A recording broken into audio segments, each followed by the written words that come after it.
जय हिंद दोस्तों, मैं हूं आपका साथी परवेज अहमद। आप देख रहे हैं रील की रियल स्टोरी। भारतीय हिंदी सिनेमा ने न जाने कितने बड़े बड़े स्टार दिए हैं, जिनको दशकों तक दर्शकों ने अपना प्यार दिया है, उन पे पैसा लुटाया है, उनको सराहा है, उनकी एक झलक पाने के लिए अपना कीमती समय लगाया है। लेकिन स्टार बनने के लिए राह आसान नहीं थी। बहुतों ने बहुत दिन, बहुत समय तक बड़ी मेहनत की, तब जाके ये मकाम हासिल किया। बात हम अगर करेंगे देवानंद साहब की, तो देवानंद साहब का जो स्टाइल था, उनका जो हैट लगाने का स्टाइल था, उनका जो सूट पहनने का स्टाइल था, या कॉटराइज की जैकेट पहने या पुलोवर के स्लीव्स ऊपर कर देते थे, या अपने शर्ट के कॉलर ऊपर कर लेते थे, तो पूरे देश के लोग उनके ड्रेस के दीवाने हो जाते थे। लेकिन उस स्टारडम तक पहुंचने के लिए उन्होंने बहुत दिक्कतें झेली थी। इसी तरीके से अगर दिलीप कुमार साहब की बात करी जाए, तो दिलीप कुमार साहब इतने ज़्यादा पसंदीदा हीरो थे लोगों के कि उनका स्टाइल भी सिर चढ़कर बोलता है। लेकिन जो उनकी पहली बड़ी हिट फिल्म थी, जिसका नाम था देवदास, जिसने एक ट्रेंड बदल कर रख दिया था, वहां तक पहुंचने के लिए भी दिलीप साहब ने बहुत सारी फिल्मों में काम किया, तब जाके उनको कामयाबी हासिल हुई। लेकिन आज हम बात करेंगे फिल्मी जगत के उन स्टार्स की, जिनकी एक फिल्म ने ऐसी कामयाबी हासिल की, ऐसी धूम मचाई, फिर कई डिकेड्स तक उनका जलवा कायम रहा, उनका स्टारडम कायम रहा। शुरुआत करेंगे उस हीरो की, जिसके हीरो की खूबसूरती के तस्करे होते थे। दुनिया में जितनी भी पोइट्री लिखी गई हैं, वो हमेशा औरतों के लिए लिखी गई हैं। उनकी तारीफों के पुल बांधे गए हैं, उनकी आंखों के, उनके बालों के, उनके हुस्न के चर्चे किए गए हैं पोइट्री में। लेकिन अगर मर्दों के ऊपर बात हो, तो उनके लिए शायद ही कोई पोइट्री लिखी गई हो। लेकिन जब भी किसी मर्द को बहुत ही खूबसूरत, हैंडसम बताया जाता है, तो कहा जाता है कि वो गॉड ग्रीक की तरह थे। हिंदुस्तान में गॉड ग्रीक के बारे में बहुत कम लोग जानते हैं, लेकिन बकौल जावेद अख्तर साहब की इंडिया में अगर किसी हैंडसम, किसी खूबसूरत आदमी की बात की जाए, वो जिसे उसके जवानी के वक्त में देख के लोग देखते रह जाते थे, तो वो थे धर्मेंद्र। पंजाब प्रांत से आए हीरो धर्मेंद्र ने अपनी 14 साल की उम्र तक तो कोई पिक्चर ही नहीं देखी थी। उन्होंने सबसे पहले अपनी लाइफ में फिल्म देखी, वो शहीद देखी, और उसके बाद से वो फिल्मों के और दिलीप कुमार के दीवाने हो गए। 60s का वो पीरियड था जब इंडस्ट्री में देवानंद, दिलीप कुमार, राज कपूर जैसे बड़े बड़े हीरोज के जलवे हुआ करते थे। उसी टाइम में एक मैगजीन के टैलेंट हंट में एक लड़के का सिलेक्शन होता है, उसका नाम था धर्मेंद्र। धर्मेंद्र को शुरुआतों में बहुत ज़्यादा संघर्ष करना पड़ा। वो बांद्रा में एक गैराज में रहते थे, कई कई दिन हो जाते थे, तो धर्मेंद्र को खाने के भी पैसे नहीं मिलते थे। हालांकि उनको फिल्में मिलनी शुरू हो गई थी। 1965 में एक फिल्म आई, फूल और पत्थर। इस फिल्म में तो एकदम ट्रेंड बदल के रख दिया। इंडस्ट्री को पहला ही मैन मिला। धर्मेंद्र की बॉडी, धर्मेंद्र का एक्शन देख के लोग दीवाने हो गए। और उसके बाद जो धर्मेंद्र का क्रेज बना, वो सभी जानते हैं। आपको इतना तक पता होगा कि भारत की जो सबसे कामयाब फिल्म है शोले, उसमें अमिताभ बच्चन को काम भी धर्मेंद्र के कहने पर ही मिला था। अब हम बात करेंगे इंडस्ट्री के एक और बहुत ही स्टाइलिश एक्टर की। हुआ ये कि 1965 में यूनाइटेड प्रोड्यूसर्स और फिल्म फेयर ने और एक ऑल इंडिया कंपटीशन कराया, जिसमें 10,000 टैलेंट आए थे। उसमें से 8 टैलेंटेड युवाओं का सिलेक्शन हुआ था। उन 8 में से एक थे राजेश खन्ना। 1966 से इस हैंडसम और स्टाइलिश लड़के को पहले फिल्म मिली थी आखिरी खत, उससे इसकी शुरुआत होती है। लेकिन अभी वो फिल्म आनी बाकी थी, जिसके बाद से देश में दूसरे एक्टर्स के सामने रोजी रोटी का संकट खड़ा हो गया था। जी हाँ, 1969 में फिल्म आई राजेश खन्ना की आराधना। इस फिल्म ने पूरे देश में तहलका मचा दिया। आप जहां से गुजरते, जिस महफिल में जाते, जिस सड़क से गुजरते, वहां एक ही गाना आपको सुनाई देता, जी हाँ, मेरे सपनों की रानी कब आएगी तू। दर्शकों को राजेश खन्ना का स्टाइल, उनका रोमांस करने का तरीका, उनके कपड़े पहनने का तरीका, उनके डांस करने का स्टाइल इतना ज्यादा पसंद आया कि चारों तरफ राजेश खन्ना और राजेश खन्ना का एक डंका बज रहा था। उसके साथ साथ किशोर कुमार की आवाज भी सुपर डुपर हिट हो चुकी थी। यहाँ तक कि प्रोड्यूसर और डायरेक्टर्स ने दूसरे सिंगर्स को लेना तक बंद कर दिया। 1969 से 1972 के बीच में राजेश खन्ना की 15 सोलो हीरो फिल्म आई जो बहुत बड़ी ब्लॉकबस्टर रही। सभी फिल्में सुपर डुपर हिट रही। इन फिल्मों का म्यूजिक, इन फिल्मों की स्टोरी, इन फिल्मों में राजेश खन्ना की एक्टिंग लोगों के सिर चढ़कर बोली। और जितना बड़ा स्टारडम राजेश खन्ना का था उतना किसी का नहीं देखा गया। कहते हैं कि राजेश खन्ना अपनी वाइट मर्सिडीज से जब सेट पे जाते थे तो लड़कियों का हुजूम उमड़ पड़ता था और अपनी लिपस्टिक से उनकी पूरी कार के ऊपर निशान बना दिया करते थे। इसके लिए राजेश खन्ना को बाद में ब्लैक मर्सिडीज से स्टूडियो जाना पड़ता था। राजेश खन्ना का जब दौर चल रहा था उसी वक्त इंडस्ट्री के अंदर एक और बहुत बड़े टैलेंट की एंट्री हो चुकी थी, लेकिन वो बहुत ही संघर्षपूर्ण तरीके से। जी हाँ, अमिताभ बच्चन इंडस्ट्री का एक ऐसा हीरो जो उस वक्त अपनी बहुत ज़्यादा लंबाई के वजह से अच्छी फिल्में नहीं पा रहे थे। उनकी आवाज़ भी पहले लोगों को पसंद नहीं आ रही थी। साथ हिंदुस्तानी से अपने करियर की शुरुआत करने वाले अमिताभ बच्चन ने आनंद फिल्म में साथ में राजेश खन्ना के एक रोल किया था डॉक्टर का, जो लोगों को पसंद आया था। उसके बावजूद उनकी इतनी फिल्में फ्लॉप हो चुकी थी कि उनके साथ कोई भी हीरोइन काम करने को नहीं तैयार थी। 60 साल तक महमूद साहब के घर में कमरे में रह रहे अमिताभ बच्चन को लगने लगा था कि अब उनको मुंबई से वापस इलाहाबाद जाना पड़ जाएगा। अब वो होने वाला था जो इंडस्ट्री में पहले कभी नहीं हुआ था। स्क्रिप्ट राइटर सलीम जावेद ने एक फिल्म जंजीर की स्क्रिप्ट लिखी थी और इस स्क्रिप्ट को वो लेकर पहुंचे थे प्रकाश मेहरा साहब के पास। प्रकाश मेहरा साहब के पास उन्होंने फैसला कर लिया, तो इसके लिए सबसे पहले उन्होंने अप्रोच किया देवानंद साहब को, लेकिन उन्होंने स्क्रिप्ट सुनने के बाद मना कर दिया। फिर वो राजकुमार साहब के पास पहुंचे, उन्होंने भी मना कर दिया। फिर फाइनली इस फिल्म के लिए स्टार कास्ट हुए धर्मेंद्र और मुमताज, लेकिन धर्मेंद्र साहब के पास 2-3 साल तक का वक्त नहीं था और इतने दिन प्रकाश मेहरा ठहरना नहीं चाहते थे। तो सलीम जावेद के कहने पर उन्होंने एक लड़के को इस फिल्म में कास्ट किया जिसका नाम था अमिताभ बच्चन, जो लगातार फ्लॉप हो रहा था, जिसकी कोई फिल्म नहीं चल रही थी। लेकिन बॉम्बे टू गोवा का एक एक्शन सीन देखा था सलीम जावेद ने, इसीलिए उन्होंने सिफारिश की थी प्रकाश मेहरा साहब को। अब सवाल उठा कि इस फिल्म में एक्ट्रेस कौन होगा, क्योंकि ज्यादातर एक्ट्रेसेस ने मना कर दिया था कि वो अमिताभ बच्चन एक बहुत ही फ्लॉप स्टार है, उनके साथ काम नहीं करेंगे।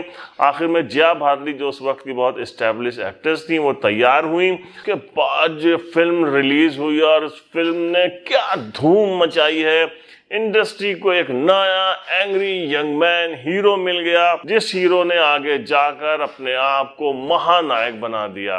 अमिताभ बच्चन ने बाद में जो कुछ किया वो तो सब आपको पता है, सारी हिस्ट्री आपको पता ही है। अब हम बात करेंगे इंडस्ट्री के उस एक्टर की जिसने शुरुआत की थी एक बहुत ही सीरियस फिल्म गीत गाया पत्थरों में। उसके बाद उसकी एक फिल्म आती है 1967 में जिसका नाम था फर्ज। इस फिल्म में टी शर्ट पहने कोई युवा वाइट शूज के साथ जंप लगाता हुआ, कलाबाजियां खाता हुआ, एक नया स्टाइल, एक नए डांस का ट्रेंड लेकर आया।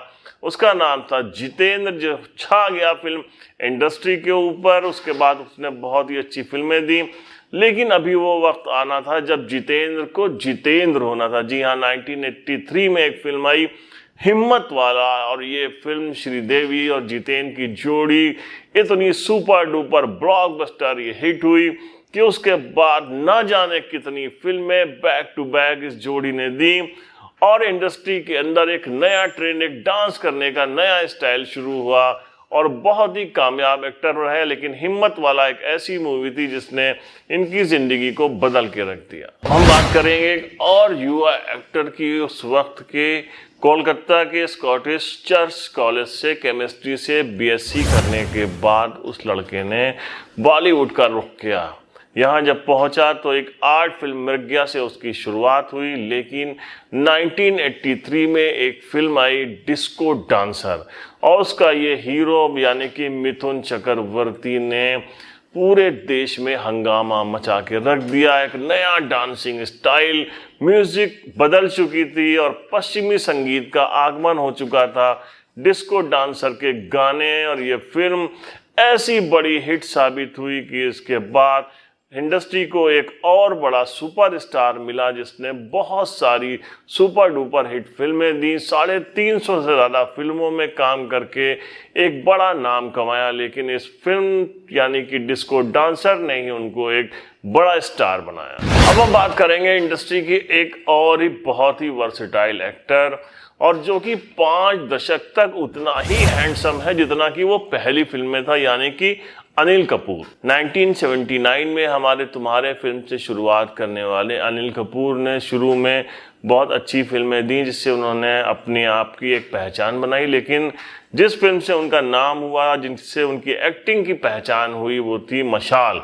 लेकिन अभी वो वक्त आना बाकी था जिसके बाद अनिल कपूर हो जाते। वो फिल्म आई 1989 में, तेजाब फिल्म ने क्या धूम मचाई। इसमें अनिल कपूर और माधुरी दीक्षित की एक्टिंग, डांस, इस फिल्म का गाने, इस फिल्म का म्यूजिक इतना बड़ा हिट हुआ कि उसके बाद तो जो हुआ वो आप हिस्ट्री जानते ही हैं। अनिल कपूर ने कितनी बड़ी बड़ी ब्लॉकबस्टर फिल्म दी और अनिल कपूर ने कितना बड़ा नाम कमाया, लेकिन जिससे उनकी पहचान बनी वो थी तेजाब। नंबर 7 पे हम बात करेंगे उस एक्टर की जिसने अपनी फिल्मों की शुरुआत की थी जब वो मात्र 8 साल का था। उसकी पहली फिल्म आई थी यादों की बारात, जिसमें उसने एक बच्चे का रोल किया था। उसके बाद जो उनकी बड़ी मेजर हिट पहली फिल्म आई जिससे उन्होंने एज अ हीरो डेब्यू किया, वो थी क़यामत से क़यामत तक। आमिर खान शुरुआत से ही एक अच्छे एक्टर के तौर पे जाने जाते थे, लेकिन उनकी बहुत बड़ी पहचान बनी 2001 में आई फिल्म लगान से। लगान के बाद आमिर खान के इतने बड़े एस्टैब्लिश एक्टर हो गए कि उन्होंने डिफरेंट सब्जेक्ट्स पे जो फिल्में बनाई, उनका बहुत बड़ा नाम है और इंडस्ट्री के बहुत बड़े एक्टर के तौर पर उनकी गिनती होती है। लेकिन आमिर खान का जो ट्रेंड बदला जिससे उनकी पहचान हुई वो थी लगान से। नंबर 8 पे हम बात करेंगे उस हीरो की। अक्सर चर्चा होती है ये नेपोटिज्म की, लेकिन ये वो लोग हैं जिन्होंने अपने आप को एस्टैब्लिश किया। वो सिर्फ इसलिए नहीं आ गए कि वो बड़े डायरेक्टर, प्रोड्यूसर, राइटर्स या एक्टर के बेटे थे, बल्कि उन्होंने इंडस्ट्री में आने के बाद बहुत स्ट्रगल किया, तब जाके अपनी जगह बनाई। जी हाँ, हम बात कर रहे हैं फिल्म इंडस्ट्री के एक और बहुत डैशिंग और सक्सेसफुल स्टार की, यानी कि सलमान खान। 1988 में उनको एक बहुत ही छोटा सा सपोर्टिंग रोल मिला था। वो फिल्म आई थी रेखा की बीवी हो तो ऐसी। उसके बाद 1989 में फिल्म आती है मैंने प्यार किया। इसमें लीडिंग रोल में शुरुआत हुई थी सलमान खान की और उनकी पहली फिल्म बहुत बड़ी हिट हुई। राशि प्रोडक्शन के तहत उन्होंने बहुत सारी फिल्में दी, बहुत ही कामयाब रहे। लेकिन जिस फिल्म ने सलमान को सलमान बनाया वो थी वांटेड। यहाँ 2009 में आई ये फिल्म बहुत कामयाब हुई। उसके बाद सलमान का जो एक्शन हीरो का रूप था वो दर्शकों को इतना पसंद आया कि उन्होंने न जाने कितनी फिल्में देकर इंडियन हिस्ट्री में अपना नाम शामिल कर लिया। नंबर 9 पे हम बात करेंगे 90s के दशक के एक और हीरो की जिसे कहा जाता है किंग खान। जी हाँ, एंट्री हो चुकी थी टीवी सीरियल्स में और पहले ऐसे स्टार थे शाहरुख खान। जब वो टीवी सीरियल में काम कर रहे थे तभी दर्शक चाहते थे कि वो जल्दी फिल्मों में आए और उनको किसी फिल्म में देखें। और ये प्रतीक्षा खत्म हुई 1992 में जब उनकी पहली फिल्म दीवाना रिलीज हुई। इस फिल्म में वो हाफ टाइम के बाद एंट्री करते हैं। फिल्म में ऋषि कपूर मेन रोल में थे, दिव्या भारती के साथ उन्होंने इस फिल्म में एज ए हीरो काम किया था। लेकिन हाफ टाइम के बाद आए शाहरुख खान ने पूरी फिल्म का क्रेडिट ले लिया।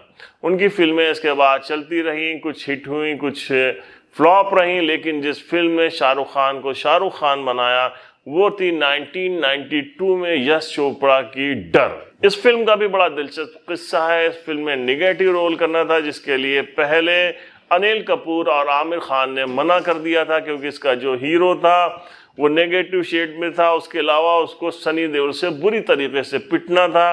इन दो एक्टर्स के मना करने के बाद शाहरुख खान ने ये रोल लिया, लेकिन इस फिल्म में जो शाहरुख खान ने फिर किया वो सब आप जानते हैं। उसके बाद से शाहरुख खान बादशाह बने फिल्म इंडस्ट्री के, the king of Bollywood Shahrukh Khan. Number 10 पे हम बात करेंगे इंडस्ट्री के सबसे कामयाब स्टार की, जो साल में 4 या 5 फिल्में देता है। लेकिन ये सफर उनका भी आसान नहीं था। कनाडा में स्टीवर्ड के तौर पे काम करने वाले अक्षय कुमार ने जब बॉलीवुड का रुख किया तो यहाँ पे शुरुआत में उनको ज्यादातर स्टंट वाली फिल्में मिली। खिलाड़ी से उनकी पहचान हुई, उसके बाद तो खिलाड़ी नंबर 1, खिलाड़ी करते हुए बहुत सारी एक्शन फिल्में उन्होंने दी।